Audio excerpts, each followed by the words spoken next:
have a phone? How many of you have a car? How many of you have your driver's license? How many of you have gotten a text while driving or a call while driving? How many of you have looked at that text or call while driving? How many of you actually text normally on a daily basis while driving? Texting while driving puts many people in harm's way, and I have been doing a lot of research on it because I think texting and driving should be banned everywhere in the United States. So texting while driving puts many people in harm's way, not just yourself.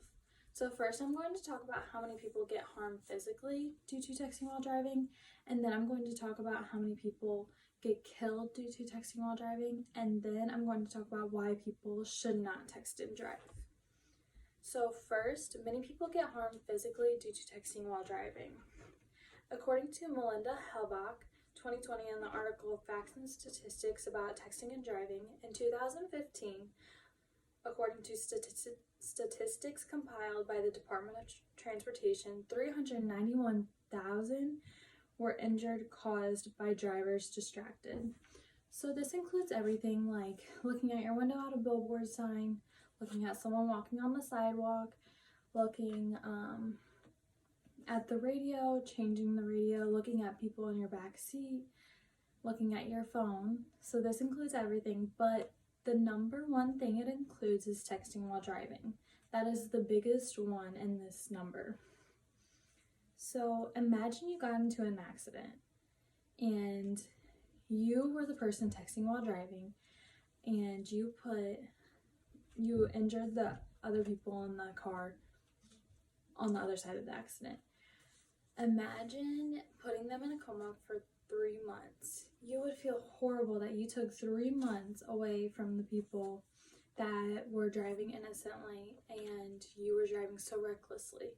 So now imagine the other people in the car were the ones texting and driving, and you were driving innocently, and you were the one put in a coma for 3 months. You would be livid that you had 3 months of your life taken away due to someone else's reckless driving. So we need to make sure we be careful. So now, according to HG Experts 2020, in the article Consequences of Distracted Driving, a distracted driver is much more likely to be involved in an accident than one who is not. So obviously, people that are on their phone have a very bad habit of looking everywhere, not just on the road. People who talk to their passenger, people who change the radio a lot, are going to have a lot higher of a probability of getting in an accident than one who is eyes on the road 24/7. So now that we've talked about how many people get in an accident and just get physically harmed, we are now going to talk about how many people get killed due to texting while driving. So many people are killed due to texting while driving. According to the End Distracted Driving 2016 in the article Learn the Facts About Distracted Driving, in 2015 there were 3,477 people killed. That is crazy. Can you even imagine you being one of those 3,447 people that were killed? I really hope that you guys never get killed due to any of this, but it is very unpredictable. Whenever you get in an accident, it's unpredictable of whether the people in the other car or your car are safe and healthy after it. It's very unpredictable if they are injured, if they are even killed, and a lot of people do get killed in accidents, whether you believe it or not.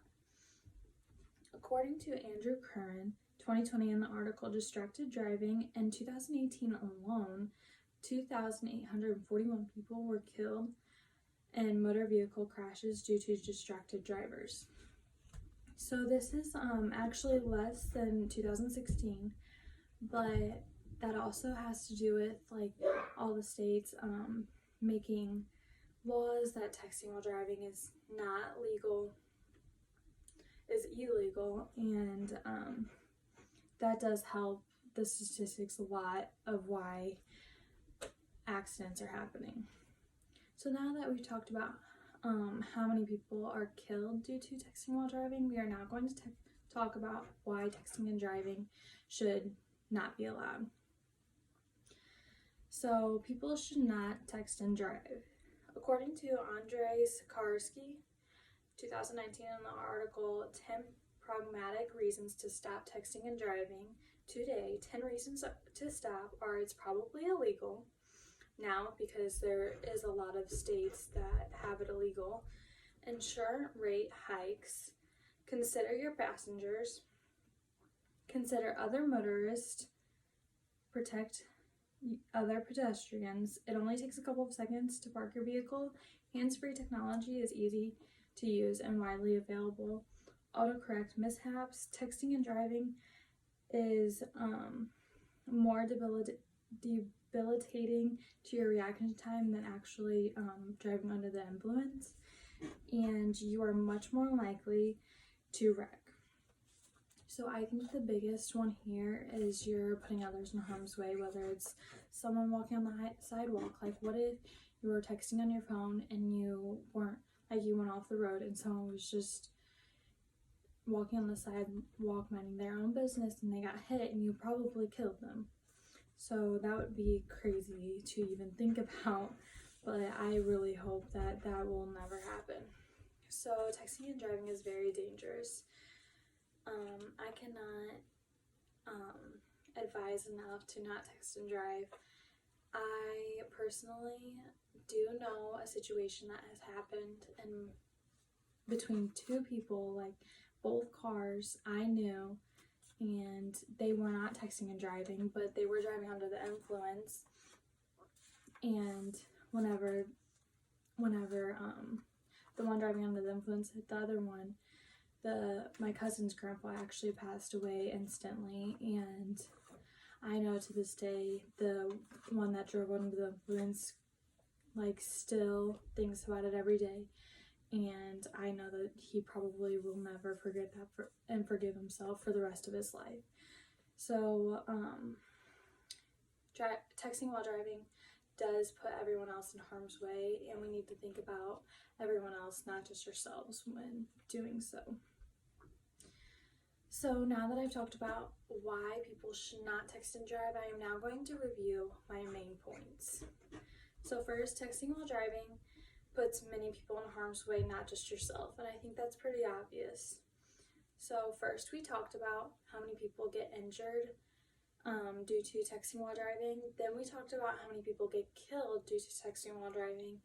And then we finally talked about why people should not text and drive. So let's go back to our introduction. Do you text and drive? I hope that after like the statistics that I have told you of people getting injured and even dying from texting and driving, that you would think twice before picking up your phone to text back whoever texted you, because it really, really is important to others that you do not put them in harm's way. So everyone deserves to be safe on the road. Don't be the one to ruin that for them.